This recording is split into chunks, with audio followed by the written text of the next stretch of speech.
So I then sought out Project Camelot because Project Camelot was the first group that was taking interviews with insiders and putting them on YouTube. Nobody else had done it before then, and they started, I think, all the way back in 2007, right when YouTube was getting going. So there was one guy that Camelot had who would not go on camera, and his name was Henry Deacon. That's what he wanted to call himself, and that's the character from Lost in Space. So I said to Project Camelot, let me make you a deal. I will trade you everything that I have from my insider Daniel, who's not going to come forward, if you get me in touch with Henry Deacon. Let me talk to the man. Let me get him on the phone and start asking him questions. And they were very happy to oblige. I ended up talking to Henry Deacon on Skype, and I was using a pseudonym, and so was he. And this turned into a friendship that produced, I would say, probably 85 hours of conversation, which I recorded. And Henry Deacon, you got to remember now, we're still talking, this is 2007, 2008. Those 2 years is where I really had the most interaction with him. And he is telling me stuff that goes even deeper down the rabbit hole than anybody else that I had met before.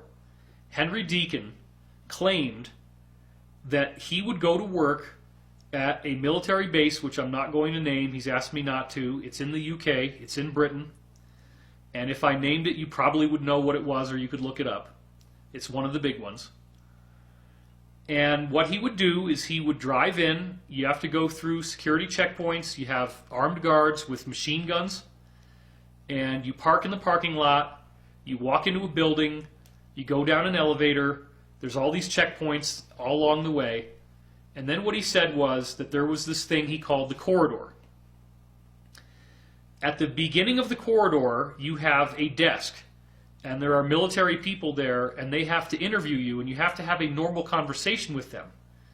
And what he explained was that they were worried that even if you look like the right guy, even if you have the right fingerprints, and your voice sounds correct, and everything seems okay, you look the same, it may not really be you. Now, whether that's extraterrestrials or whether that's clones, he never really got specific on that. But you have to have a conversation, and you have to prove that you are yourself by saying things that are unique, individual, and personal. Things that they know. Talking about your life, talking about what you've been through. And it's only once you've done that and proven that you are really you that they let you go down this corridor. Now, what he said about the corridor was that it was actually like a round tube, a cylindrical room. It had, I believe, white polished walls, glossy walls, with little ribs along the way. And it was lit in a kind of strange way. You'd walk down to the end of this corridor, and then there was an elevator there. And it wasn't really that different than a regular elevator, except that the doors would open and close very slowly. And it was a little bit larger than a regular elevator would be. Now, as far as everybody else on that military base was concerned, this elevator was just used for freight. Because you would go in, it would open slowly, and it would only go up by one floor. But off to the side, there's a staircase, and you can go up the staircase, so there's no need to use the elevator. So this was an example of them hiding it out in the open.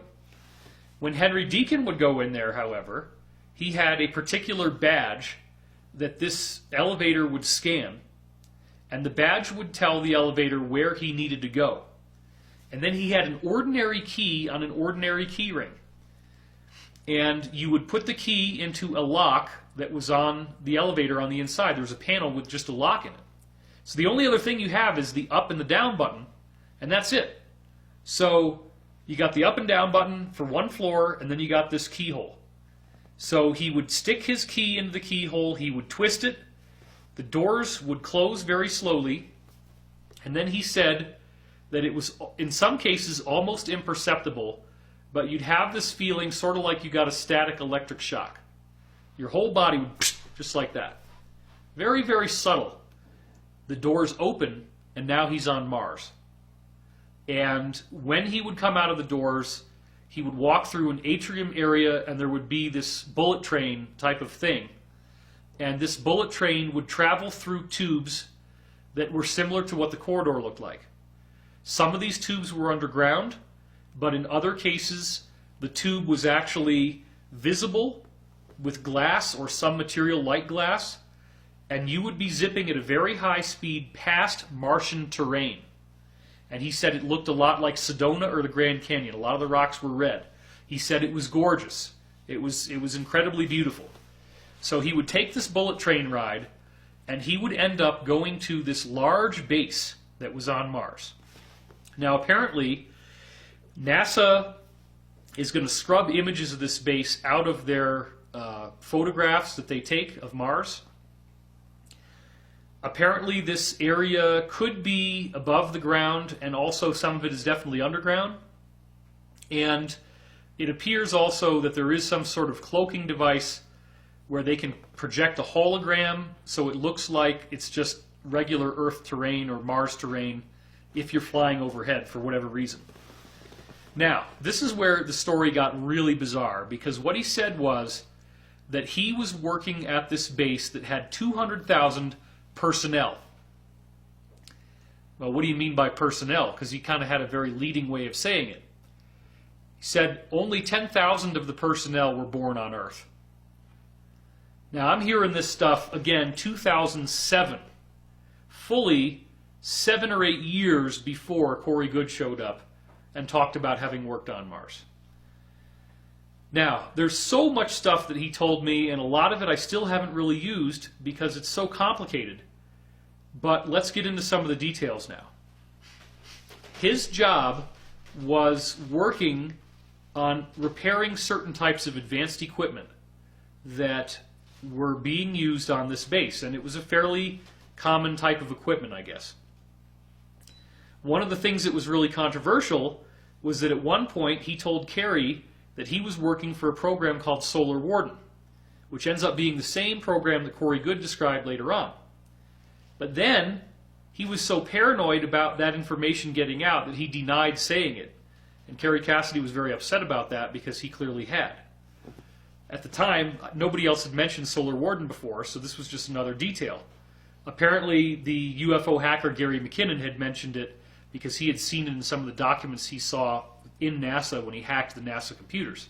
But other than that, I didn't know anything about Solar Warden at all.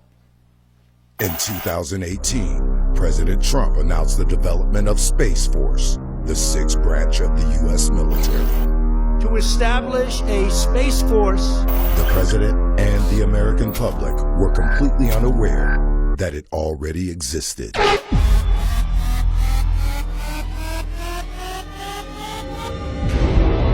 We put together programs that went all the way out into the galaxy